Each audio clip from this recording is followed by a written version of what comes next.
굳이 전에는 사실 단 한 번도 이렇게까지는 한 적은 없는 것 같아요. 한 2번 정도 이렇게 했었는데 일단 남학생과 여학생으로 분류를 하고 좀 소규모로 진행을 하는 이유가 좀 아이들 얼굴도 익히기도 하고 여러분들도 직접 좀 내가 직접 참여한다? 뭐 이런 의미로 참여를 하시면 좋을 것 같아서 자리를 이렇게 좀 만들었고요. 오늘 한 5회차 이렇게 또 진행을 하고 있습니다.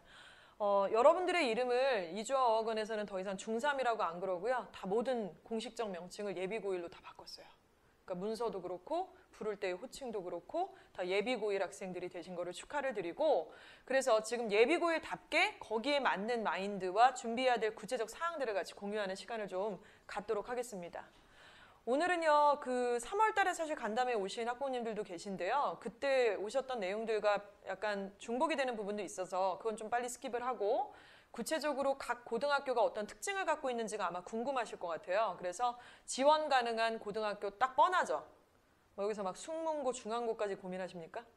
대부분은 고민하냐? 허를 찔렀네요.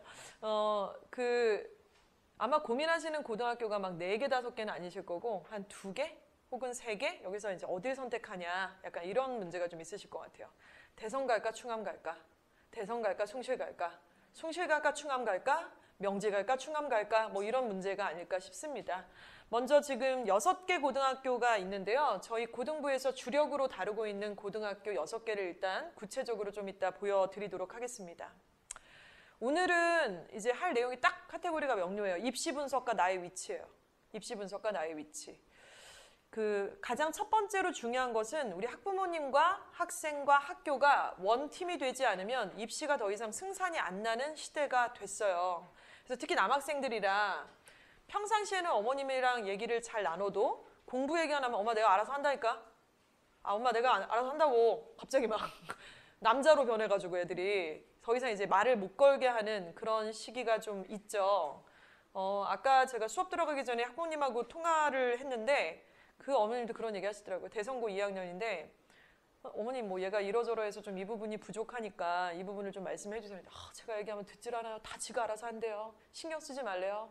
그냥 알아서 한대. 말을 못 꺼내겠어요. 무서워서 막 이런 얘기 하시더라고요. 근데 여러분 지금 학생들한테 내가 얘기하고 싶은데 너희들이 니네가 혼자 잘한다고 되는 입시가 아니야 지금. 진짜로.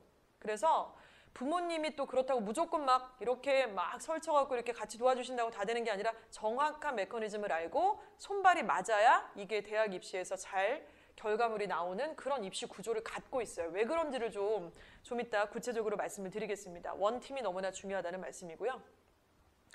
지금 이제 문재인 정부 들어서서 이 친구들이 지금 현재 예비 고1인데 고3이 돼서 입시를 치를 때 몇 가지 변경 사항이 거의 결정이 됐습니다. 그 중에 일단 첫 번째는 지금 현재는 수능이 절대평가인 과목이 있죠. 2과목이 있어요. 지금 현재. 무슨 과목이랑 무슨 과목인지 알고 계세요? 영어하고? 한국사 맞아요. 수학이라는 줄 알았는데 깜놀. 자, 그래서 영어와 한국사 이 2개의 과목은 이미 절대평가죠. 한국사는 작년에 처음 시행이 돼서 올해 2번째 해고, 영어가 절대평가인 것은 올해 처음으로 시행이 될 예정입니다. 그렇죠? 그런데 여러분들이 대학 입시 치를 때는 영어랑 한국사만 절대평가가 아니라 수학도 절대평가, 국어도 절대평가, 다 절대평가로 하겠다는 거죠. 거의 확정이 됐어요, 이거는. 그러니까 이게 좀 어떻게 될 건지 약간 그럼 뭐 어떻게 되는 거야 도대체, 뭐가 좋고 뭐가 나쁜 거야 이런 거 따져봐야겠지, 그쵸? 자, 2번째는 입시 전형에서는 지금과 똑같이 학생부 교과 전형, 학생부 종합 전형, 그리고 정시 이렇게 치러지게 될 거고요. 논술 전형은 거의 이제 없어지는 추세가 될 거예요. 올해 같은 경우도 논술이 있기는 하지만 굉장히 많이 축소가 됐거든요. 근데 왜 그러냐면 문재인 정부는 이거죠. 자사고 특목고를 폐지하겠다가 일단 큰 기조가 있고, 이유는 뭐냐면 일반 고등학교의 어떤 서열화, 일반 고등학교가 너무나 이 특목고에 짓눌려가지고 너무나 이 고등학교가 너무 서열이 너무 심하니까 그걸 좀 평준화시키자 이런 의도가 있는데, 논술이라고 하는 거는 이제 사교육하고 관련이 있습니다. 사교육이 대학 입시에서 굉장히 영향력이 큰 부분이 아무래도 논술이거든요. 왜냐면 고등학교가 논술을 커버를 못 하잖아요. 수리 논술이나 문과 논술 이런 것들을 커버를 못 하니까 당연히 학원의 도움을 제일 많이 받는 것이 사실은 논술 전형이고, 이 전형을 입시 전형에서 없애겠다라는 것을 이미 발표를 했습니다. 그랬더니 대학들이 알았다고 뭐 이렇게 많이 협조하는 분위기가 지금 되어가고 있는 거죠. 그래서 여러분들이 대학 입시 치를 때 절대평가로 수능이 바뀐다는 거, 그 다음에 지금과 똑같은 학생부 교과전형, 학생부 종합전형, 그리고 정시 이런 것들이 이제 계속 유지가 된다라는 얘기고요. 여기 보시는 표는 수시 모집의 전형이 계속 이제 굉장히 늘어나고 있다는 그 어떤 도표 자료입니다. 2017년부터 19년까지의 도표 자료인데요. 2017년도에는 수시가 69.9%였고 정시가 30.1%였어요.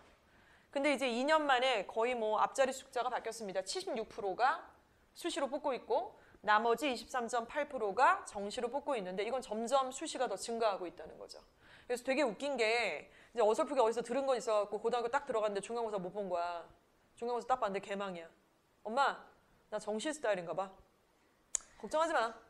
나 그냥 내신은 놨고 정시 완전 빡세게 공부해서 보여줄게. 뭐죠? 수시가 지금 76.2%를 뽑는데 혼자 좁은 길 가겠다는 거죠. 말도 안 되게. 그러니까 이거는 정말 맞지도 않는 얘기고요. 당연히 대한민국에서 대입을 치르게 된다 그러면 수시를 당연히 생각을 해야 됩니다. 정시를 뭐 놓쳐라, 정시를 포기해라 이런 얘기는 아니지만 수시를 안 한다고 말이 안 되는 입시 전략을 세우는 거라고 말씀을 드릴 수 있어요. 자, 그래서 몇 가지 키워드가 있고요. 구체적으로 바뀌는 부분에 대해서는 좀 말씀을 드리겠습니다. 예. 지금은 어떤가요? 지금은 학생부 교과전형, 학생부 종합전형, 그리고 정시전형 이렇게 세 가지가 있고요. 교과전형은 어떻게 알고 계세요? 내신이 겁나게 좋아야 된다는 거 알지? 그치? 근데 좀 잘못 알고 계세요. 학생부 교과전형이 내신이 겁나게 좋아서 막 1점대 초반을 찍어야 된다고 알고 계시는데 그거는 좋은 대학 얘기고요. 좋은 대학 얘기고 예를 들어서 상명대학교나 아니면 뭐 여학생은 없지만 서울여대나 성신여대나 가천대 정도? 이런데 우리가 나중에는 되게 귀하거든요. 지금은 그냥 보이지도 않지만 나중에 되게 귀한 학교들인데 그 학교들은 1점대 초반대의 내신이 아니어도 합격을 합니다. 실제로 한 2.7? 앞에 2자만 그리면 돼요. 그 해당되는 고등학교가 어디냐에 따라서 좀 다르겠지만 일단은 앞에 2자 정도 찍고 자 그리고 이제 근데 중요한 건 이거잖아요. 그러니까 아무튼 내신을 봐요. 학생부 교과는 내신을 주로 많이 보는 그런 전형을 얘기하는 건데 내신이 그래서 우선순위가 1순위예요. 그리고 내신만 좋다고 믿을 수가 없잖아요. 그 학교가 충암고 1등급이랑 대성고 1등급이랑 똑같을 수는 없잖아요. 사실. 그래서 대학에서는 야 진짜 레알 등급을 갖고 와. 그래서 니네 충암하고 대성 나도 아는데 니네가 같은 학교는 아니잖아. 같은 1등급은 아니잖아. 이걸 아니까 믿을 만한 수능의 최저 등급을 가져오라는 게 조건이에요. 그래서 예를 들어서 이제 우리 학생들이 가고 싶어하는 연세대학교 같은 경우는 최저가 엄청 빡세죠. 뭐 세 과목이 각각 다 2등급이어야 된다. 이런 조건. 한국사는 3, 4등급 정도면은 오케이. 뭐 이런 등급을 내건다면 아까 말씀드린 그러나 뭐 가천대나 아주대는 두 과목의 합이 7. 뭐 이런 전형도 있습니다. 그래서 아무튼 내신 성적이 일단은 학생부 교과 전형 가려면 내신 성적 잘 따야 되고요. 이걸 주로 보니까. 그리고 증빙 자료로 마지막에 최저를 맞춰야 돼요. 내신은 맞췄는데 최저를 못 맞추면 떨어지죠, 당연히. 그리고 생활기록부를 보는 학교들이 있습니다. 교과지만은 보는 학교가 있어요. 전혀 안 보지는 않습니다. 자, 지금 현재 전형을 보고 계시는 거고요. 학생부 종합전형은 그냥 내신만 본다고 생각을 하시는데 그건 아니고요. 내신은 9개, 10개 중에 하나의 종목에 불과한 것이고 내신도 물론 굉장히 보지만 나머지 모든 전형들을 본다는 거죠. 자동봉진 다 보고 교과세특 보고 진로 탐색 이런 것들을 다 본다는 거니까 전체를 다 퉁쳐서 성취도 평가라고 하겠습니다. 이 성취도 평가에는 내신의 성취도도 들어있고요. 바로 활동의 성취도도 들어있습니다. 그게 일단 1순위고요. 그래서 생활기록부에서 내신과 활동이 얼마나 잘 기재가 되어 있는지 전공적 합성은 잘 묻어 있는지를 보는 거 역시나 1순위, 자소서도 1순위라고 되어 있어요. 그래서 111이라고 하는 건 뭐냐면 다 중요하다 이거죠. 다 중요하다는 겁니다. 여기서 잠깐 말씀을 좀 드리면 제일 중요한 게 자소서예요. 자소서. 왜 제가 제일 중요하다고 말씀드리냐면 야 니네 오늘 되게 오늘 크다 근데 약간 며칠 전에 온 애들은 다 짜잘해갖고 중1인지 중2인지 막 이러던데 고딩 느낌도 살짝 나고 좋네요. 근데 그 자소서가 이제 공통적인 문항이 3문제가 있어요. 근데 그거는 모든 대학의 동일한 질문 사항이에요. 첫 번째 질문이 혹시 뭔지 아세요? 자기주도적인 학습에 대해서 물어봅니다. 그래서 고등학교 생활 중 자기주도적으로 학습한 부분에 대해서 얘기를 쓰라고 하는 거예요. 그랬더니 애들이 이제 멋 모르면 막 이렇게 쓰겠죠. 학습 플래너를 작성하여 뭐 오답 노트를 했고 야자를 450시간 했고 그런 얘기를 쓰라는 건 아니고요. 자기가 그러니까 자기주도적인 학습이라는 것은 어떤 과목에 전공과 관련된 과목을 공부하기 위해서 관련된 어떤 책을 읽게 됐고 우연찮게 그것들을 좀 더 깊이 알기 위해서 자율동아리를 만들었고 자율동아리의 소재를 잡아서 아이들하고 깊이 있게 연구를 하다 보니까 새로운 사실을 알게 돼서 이것을 좀 더 연구하게 되었다. 일종의 뭐 이런 거예요. 그러니까 결국에는 전공적합성 부분을 물어보는 거라고 볼 수가 있습니다. 그거는 뭐 자기가 야자를 했고 플래너를 세웠고 뭐 그런 걸 얘기하는 거는 아니에요. 두 번째 질문은 뭐냐면 당신이 고등학교 생활 중 가장 인상 깊었던 3가지 상황을 얘기하시오예요. 이건 모든 대학들이 동일하게 물어보는 1, 2, 3번 문항인데요. 이번도 제일 감명 깊었던 고등학교 생활이다, 의미 있었던 고등학교 생활이라는 건 친구랑 재밌게 놀았다 뭐 이런 걸 얘기하는 게 아니에요. 역시나 전공 적합성에 대한 부분을 묻고 싶은 겁니다. 예를 들어서 1학년 때는 이 동아리, 저 동아리 뭐 문이과 상관없이 이거저거 막 설치고 다녔어요. 그래서 생명공학을 전공하고 싶지만 교내 무슨 교집 편집반에 들었다든가 합창반에 들었을 수도 있잖아요.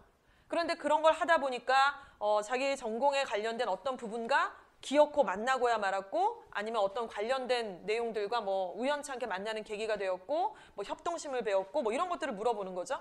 그리고 뭐 자율 동아리를 했고 아니면은 일반 동아리를 했고 아니면 봉사활동을 무얼 했고 뭐 이런 것들에 대해서 이제 물어보고 있는 겁니다. 그래서 3가지를 다 써야 돼요. 그래서 보통은 어떻게 쓰냐면 자율 동아리를 많이 쓰죠, 아무래도. 그리고 뭐 읽었던 책에 대한 얘기도 쓰고요. 아니면 수행평가 관련된 얘기도 쓸 수가 있어요. 아니면 봉사활동을 했는데 그게 전공과 연루된 부분에 대해서도 관련을 지어서 쓸 수도 있는 겁니다. 그래서 3가지를 쓰는 거예요. 그리고 3번째는 인성과 배려라 그래서 결국 그 사람의 이제 인성과 리더십과 배려심을 보고자 하는 거니까 이거는 사실은 담임 종합의견 같은 것들에서 이제 녹아서 그 부분을 보게 되는 건데 제가 이 말씀을 왜 드리냐면 사실은요 입시 구조가 이렇게 생각하시면 돼요. 지금 여러분들이 예비고1이라서 아직 입학을 안 했잖아. 그런데 내년 딱 이맘때쯤 그러니까 2학년에 올라갈 때는 자소서를 한번 써봐야 돼요. 에? 자소서는 원래 3학년 때 쓰는 거 아니야? 그치? 3학년 때 입시 원서 쓰기 직전에 쓰는 거거든요, 원래는. 근데 왜 이걸 2학년 때 써야 되냐면 결국에는요, 마지막에 만들어진 꽃은 자소서예요. 그래서 이 입사관이 뭘 보냐면은 자소서를 먼저 보죠. 생각을 해보세요. 전국에 있는 수십만 명의 학생들이 생기부도 내고 성적표도 내고 자소서도 내는데 생기부는 한 명당 15, 20페이지 정도의 분량입니다. 그걸 언제 다 보고 앉았어요? 그러니까 당연히 자소서를 먼저 봐요.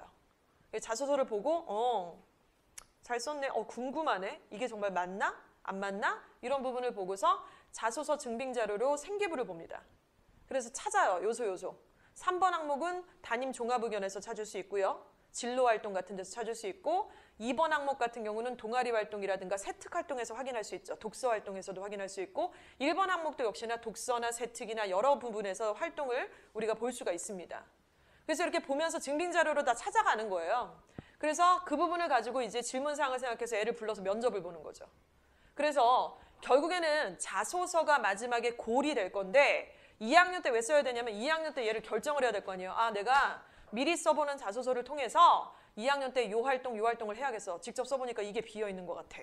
이렇게 시나리오가 약간 역버전으로 들어가는 것이 가장 이상적인데 애들이 이걸 모르니까 3학년 돼갖고 자소서를 다 쓰고 앉았는 거예요. 자기가 해왔던 그 어설픈 것들을 막 이어맞추기를 하면서. 그게 아니라 미리 이런 표현이 좀 그렇지만 대본이 있는 상태에서 자기가 할 대본이 있는 상태에서 2학년을 시작을 해야 된다는 거죠. 그래서 이런 과정을 보고 있는 게 바로 학생부 종합전형입니다. 아시다시피 학생부 교과전형보다는 종합전형이 훨씬 더 퍼센테이지가 많아요. 지금 현재는. 그래서 학생부 종합전형은 어떤 한 번의 시험으로 퉁쳐가지고 보는 게 아니잖아요. 1년의 과정을 보는 건데 1학년 때 시작을 하거나 2학년 때 시작을 하면 답이 없어요. 그래서 지금부터 이런 시나리오를 알고 1학년을 쭉 시작을 하고 2학년 때는 좀 더 딥하게 전공 적합성을 발휘할 수 있는 생기부를 만들어서 자소서까지 생각을 해야 되는 게 바로 입시 구조라고 생각을 하시면 되겠습니다. 자, 그래서 결국 학생부 종합전형은 현재 우선순위는 모두가 다 중요하다. 이제 이런 말씀이고요. 자, 그런데 만약에 수시 6번의 원서를 썼는데 불행하게도 다 떨어졌어요. 만약에 수시에서 한 군데라도 붙었으면 가야죠. 정시를 갈 수가 없어. 수시에서 한 군데라도 붙으면 정시를 못 가. 거길 가야 돼, 수시를. 근데 다 떨어졌네? 그럼 정시 가야죠. 정시에서 뭘 봅니까? 바로 수능 100%를 본다고 알고 계시는데요. 대부분 지금 수능 100%를 봐요. 그리고 학교마다 과목별 반영 비율이 조금씩 다릅니다. 예를 들어서 수학을 좀 더 많은 퍼센테이지를 보는 학교, 학과가 있고요. 영어, 국어를 좀 더 퍼센테이지를 5% 정도 더 주는 학교나 학과도 있어요. 그래서 그런 거 보고서 이제 지원을 해야 되고 내신은 거의 안 보죠. 수능 100%니까. 지금 현재는 이렇게 됩니다. 자, 그런데 이제 여기 앉아 계신 우리 학생들이 대학 입시를 치르게 될 때에는 좀 바뀌는데요. 가장 큰 변수가 바로 수능이 무슨 평가? 절대평가가 된다는 거죠. 그래서 학생부 교과 전형에서는 내신 성적을 당연히 1순위로 당연히 봅니다. 교과로 가고 싶으면. 그런데 이제 더 이상 수능을 믿을 수가 없는 거야. 왜냐면 옛날에는 1등급 그러면은 이제 예를 들어서 4만 명으로 딱 규정이 됐어요. 근데 지금은 절대평가로 되면은 이게 13만 명이 될지 8만 명이 될지 난도에 따라서 너를 뜰 텐데 그러니까 입시의 정원은 딱 정해져 있는데 절대평가가 되니까 그 선을 넘어선 애들은 겁나게 많아지는 거잖아요. 그러니까 이게 믿을 만한 어떤 증빙자료가 되지를 않는 거예요. 두 가지만 갖고서는 애들을 뽑을 수가 없잖아요. 그러니까 다른 게 뭐가 하나 더 필요해요. 그게 뭐겠습니까? 바로 생기부가 될 수밖에 없습니다. 그래서 이 부분이 학생부 교과 전형에도 우선순위 2순위로 이제 올라가게 되는 거니까 이러나 저러나 생기부가 너무 중요하다는 말씀이 되겠죠, 결과적으로. 자, 종합전형은 변하지 않고 역시 동일한 1순위, 1순위를 가지고 있고요.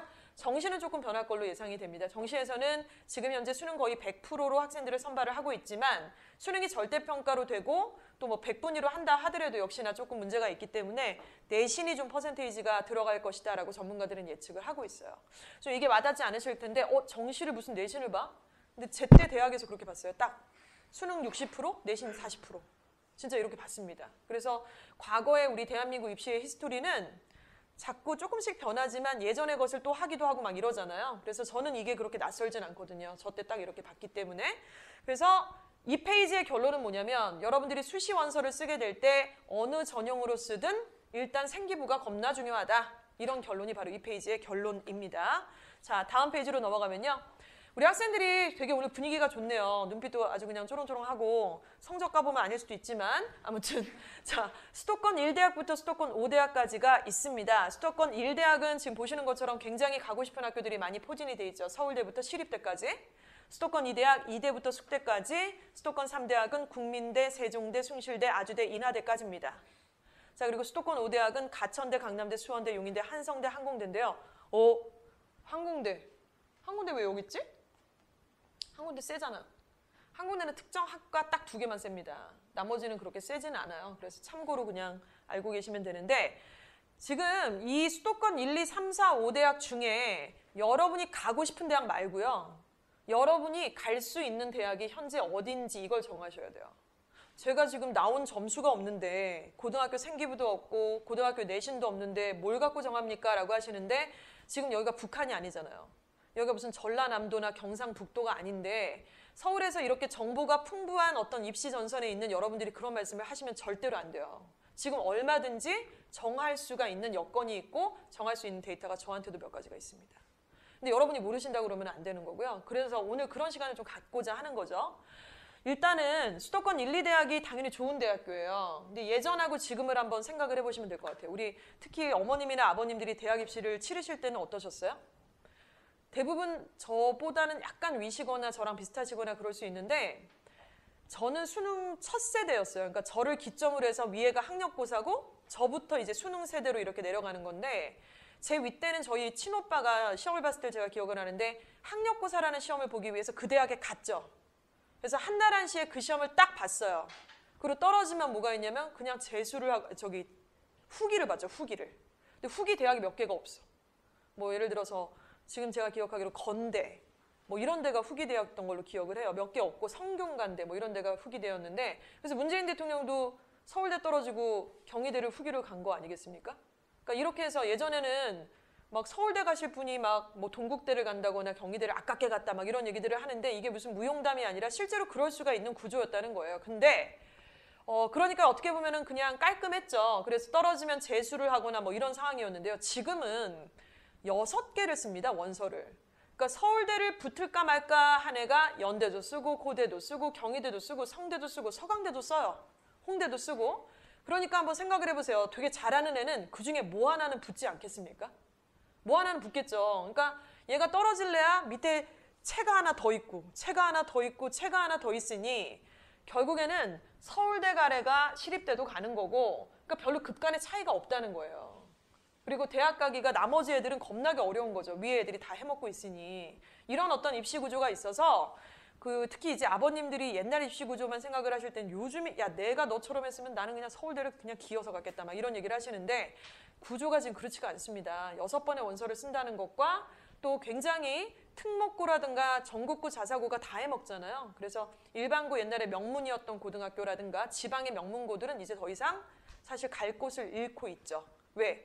한 번의 시험으로 무조건 원샷으로 딱 보는 게 아니라 과정을 보는 거고 그 안에 굉장히 많은 사교육이라든가 정보가 많이 들어가야만 입시 실적이 나오기 때문입니다. 자, 어찌됐건요. 복잡한 말씀을 드렸지만 과거에 이렇게 쭉 우리나라 히스토리를 입시 현장을 보면은요. 수도권 1, 2대학은 여기까지 보면은 정부가 어떤 입시 방향을 내요. 그럼 그 방향을 그대로만 하지 않고 자기만의 색깔을 내요. 그리고 나머지 3, 4, 5대학 이하들은 정부가 이렇게 딱 발표를 하면 그 방향대로만 주로 갑니다. 제가 그 현장에 있어서 제가 너무 아는데요. 제가 입시를 치를 때 대부분의 대학들은 수능이 60이고 내신이 40%였던 전형으로 다 입시 방향을 냈어요. 그런데 서울 연고대, 이대, 숙대, 서강대, 성균관대, 한성대가 거기 왜 들어간지 모르겠는데 그 대학까지가 대학별 본고사가 갑자기 부활을 했습니다. 몇십 년 만에 부활을 했다고 하더라고요. 그래서 저는 가서 논술을 봤던 기억이 나요.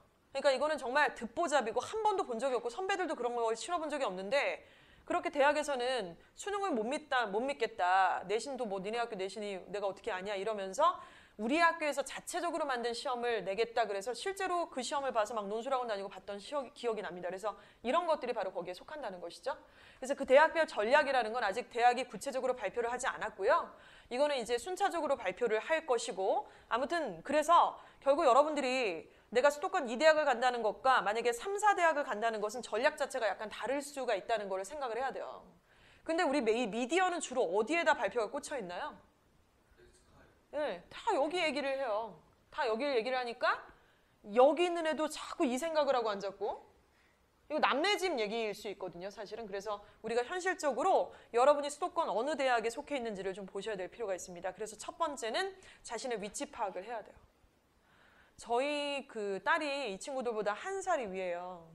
근데 저희 딸이 제가 이제 학원을 하고 그리고 입시도 이렇게 맨날 얘기를 하면은 대학 잘 가고 뭐 스카이 가지고 그러면 학원 홍보도 하고 좋잖아요. 근데 저는 좀 그렇게는 생각 안 해요. 걔가 하라고 할 수 있을 때까지 좀 기다려주는 편이고 자기 인생이니까 한번 망가져도 자기가 또 다시 일어나야 된다는 생각을 하는데 수도권 1, 2대학을 얘기하지는 않습니다. 저는 3대학 정도를 얘기를 하고 있고 구체적인 방안들을 얘기를 해주고 있어요. 여러분들이 학원에서 지금 시험을 봤지? 영어 모의고사를. 얘기해 줄게 몇 번을 봤는지. 주로 3번을 봤고요. 지난주에 4번째 시험을 봤습니다. 영어 모의고사를. 그리고 국어랑 수학을 같이 본 시험을 한번 본 적이 있어요. 2번 본 친구도 있고 1번을 본 친구가 있는데 여기 지금 규현이나 규찬이나 준서, 지훈이, 준영이, 종현이, 연준이 이 친구들은 지금 데이터가 다 저희한테 있어요. 그래서 중간에 뭐 비어있는 데이터도 있지만 순차적으로 영어 모의고사를 시간을 재서 듣기평가부터 답안지 체킹하는 것까지 한 스트레이트로 5번을 본다 그러면 평균타의 점수가 나옵니다. 그렇죠? 그때는 컨디션이고 뭐고 그런 핑계를 대시면 안 되는 거예요, 사실은. 아니면 내가 집중이 안 되고 전날에 뭐가 있었고 다 그냥 속된 말로 개소리고요. 그냥 그거는 정말 자기 실력이라는 걸 인정을 해야 되고 그래서 그 점수가 등급이 나와요. 그리고 100분의 점수가 나오죠. 그런데 영어만이 아니라 수학이랑 국어도 반드시 그런 과정을 거쳐서 중3 때 자기 수준이 어딘지를 파악을 해야 돼요. 물론 올려야죠. 거기서 머무르란 얘기를 하는 건 아니에요. 하지만 지금 현재를 파악해야 올라가는 것도 어디를 향해서 올라가는지가 방향을 잡을 수 있다는 말씀을 드리는 겁니다. 자, 그래서 현재 위치 파악을 해야 되고요. 그리고 뭡니까? 내가 가고자 하는 대학이 입시 전형을 도대체 어떻게 하고 있어? 대학별 전략이 있는 거야? 아니면 기본 입시 전략만 하는 거야? 이걸 파악을 해야 되고요. 그러고 따지니까 아 나는 이렇고 대학은 저러네? 그러면 나한테 유리한 고등학교는 어디고 불리한 고등학교는 또 어딜까? 이걸 결정하셔야겠죠.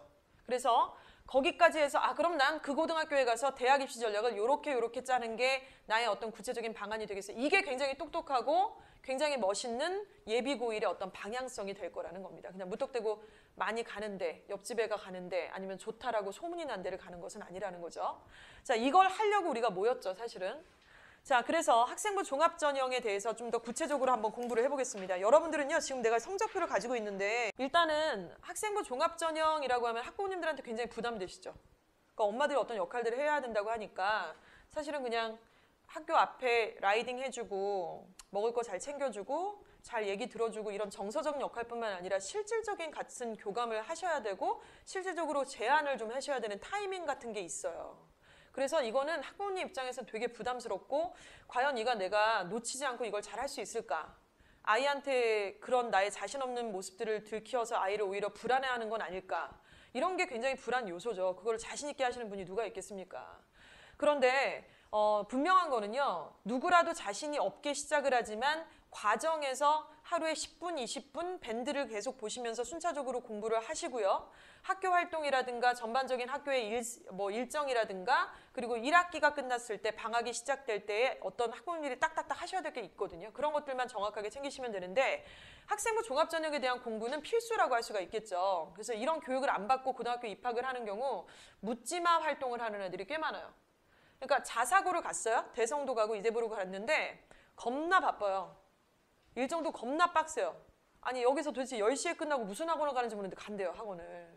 그리고 여기 오기 전엔 또 다른 학원을 갔다 오고 너무 바쁜데 나중에 다 까보면 생기부도 그냥 그렇고 내신도 4등급이고 뭐 최저도 맞을까 말까 하고 왜 거길 갔는지 모를 정도로 이도저도 아닌 경우들이 너무 많더라는 거죠. 공부를 좀 하고 가실 필요가 있습니다. 먼저 학생부 종합전형에서는요. 학생들의 이런 성격과 이런 능력을 보겠대. 그래서 그 성격과 능력을 봤더니 학업 성취도. 이게 뭔 것 같아? 내신이죠. 예, 내신인데 성취도라는 말에서는 약간 이런 게 있어요. 처음부터 11111 이게 아니고요. 3이었는데 올라요. 2.7, 2.3, 2.2 이렇게 올라요. 그걸 보겠다는 거예요. 그리고 두 번째는 학업 태도와 학업의 의지를 보겠다는 건데 저건 어떻게 보죠? 수행평가하는 꼬라지 보는 거고요. 발표할 때의 어떤 태도라든가 이런 전반적인 것들을 평가를 하겠다는 겁니다. 그리고 지적인 호기심도 보겠다는 거고 자기주도 학습 능력, 탐구 능력, 적극성과 능동성, 비판적 사고력을 본다고 했는데 읽다 보니 다 무슨 력이고 무슨 성이라서 저걸 갖다가 도대체 뭘로 어떻게 수치화해서 보겠다는 건가 애매하지 않는가라고 생각하겠지만은 바로 여기 이 항목에서 보겠다고 아예 대교협에서 정해졌어요. 이거는 이제 저희가 정한 게 아니라 아예 발표를 이렇게 했습니다. 그래서 일단 수상 경력을 보겠다는 거예요. 그러니까 수상 경력은 학교마다 좀 특징이 있습니다. 예를 들어서 대성고 같은 경우는 수상이 엄청 많아요. 충암도 수상의 실적에 대한 이 종류가 되게 많습니다. 명지도 많고요. 근데 별로 없는 학교도 있어요, 사실은. 근데 뭐 무조건 수상 경력이 많다고 다 좋은 게 아니라 2학년 때 되면은 이제 정해야죠. 아, 내 전공하고 관련이 있는 수상 경력을 쌓아야 되겠구나. 이 경력과 요 경력만큼은 내가 장려상이라도 받아야겠다. 이런 어떤 계획이 좀 있어야 돼요. 그러려면 어떻게 해야 되나요? 내가 지원하는 학교 아니면 합격한 학교에 전공과 관련된 수상 경력에는 뭐가 있는지를 알고 들어가야죠.